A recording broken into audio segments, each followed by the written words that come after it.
আমরা স্পষ্ট ভাষায় বলতে চাই, এদেশের রাষ্ট্র ক্ষমতায় আমরা আর কোনো চাঁদাবাজদেরকে দেখতে চাই না। এদেশের রাষ্ট্র ক্ষমতায় আর কোনো টেন্ডারবাজকে দেখতে চাই না। এদেশের রাষ্ট্র ক্ষমতায় আর কোনো ভারতের দালালকে দেখতে চাই না। ইসলামকে রাষ্ট্র ক্ষমতায় নেওয়ার জন্য প্রস্তুত আছেন না ইনশাআল্লাহ? আমরা একদল দুর্নীতিবাজকে তাড়িয়েছি, বাংলাদেশে আরেক দল দুর্নীতিবাজ তৈরি হয়ে গিয়েছে।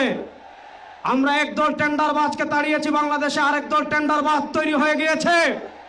আমরা একদল ভারতের দালাল তাড়িয়েছি, আরেক দল দালাল তৈরি হয়ে গিয়েছে। শেখ হাসিনা ভারতের দালালি করে ব্রিফকেস নিয়ে পালিয়েছে। নতুন বাংলাদেশে ভারতের যারা দালালি করবেন লুঙ্গি নিয়ে পালানোর জায়গা পাবেন না। করিম আবরার বক্তব্য রাখবেন হযরত মাওলানা মুফতি রিজাউল করিম আবরার।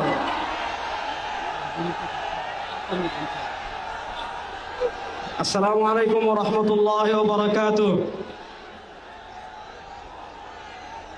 নাহমাদুহু ওয়া নুসাল্লি আলা রাসূলিহিল কারীম, আম্মা বা'দ।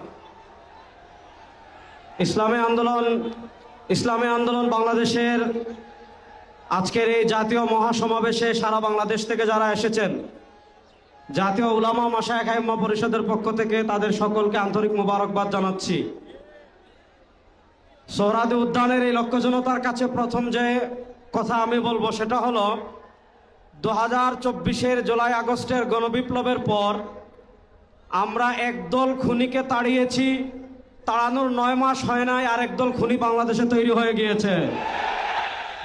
আমরা একদল চাঁদাবাজকে তাড়িয়েছি, বাংলাদেশে আরেক দল চাঁদাবাজ তৈরি হয়ে গিয়েছে।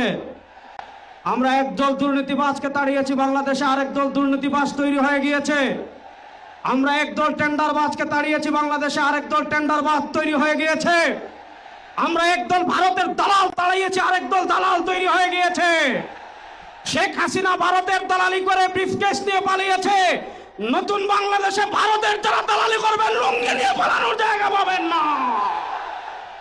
সংগ্রামে সাথী ও বন্ধুগণ, আমরা স্পষ্ট ভাষায় বলতে চাই, এদেশের রাষ্ট্র ক্ষমতায় আমরা আর কোনো চাঁদাবাজদেরকে দেখতে চাই না।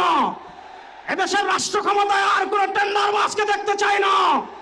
এদেশের রাষ্ট্র ক্ষমতায় আর কোনো ভারতের দালালকে দেখতে চাই না। ইসলামকে রাষ্ট্র ক্ষমতায় নেওয়ার জন্য প্রস্তুত আছেন না ইনশাআল্লাহ? ইসলামী আন্দোলনের মোহতারাম আমির পীর সাহেব চরমোনাই ঘোষণা দিয়েছেন, ইসলাম দেশ ও মানবতার পক্ষে এবার ভোটের বাক্স একটা হবে ইনশাআল্লাহ। আমরা স্পষ্ট ভাষায় বলেছি, এদেশে আমরা আওয়ামী লীগকে দেখেছি, এদেশে আমরা বিএনপিকে দেখেছি, এদেশে আমরা জাতীয় পার্টিকে দেখেছি। তারা কেউ মানুষের ভাগ্যের পরিবর্তন করতে পারে নাই।